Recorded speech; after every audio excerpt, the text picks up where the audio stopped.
Bé, el projecte a Chacota consistís en crear una cooperativa agrícola i educativa en el que els xiquets d'esta comunitat quechua puguen tindre una escola digna, puguen tindre una formació acadèmica en condicions per a poder elegir què ser de major. És una comunitat que està a 3.500 metres d'altura i el que es pretén, a iniciativa de les pròpies mares d'esta comunitat, és que aquests xiquets i xiquetes de 3 a 15 anys puguen tindre accés a unes classes, a una educació, a una formació. Merci. Petonets, besades, pipius.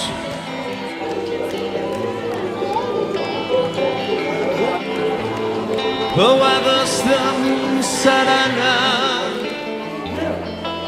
si dins em trobaràs,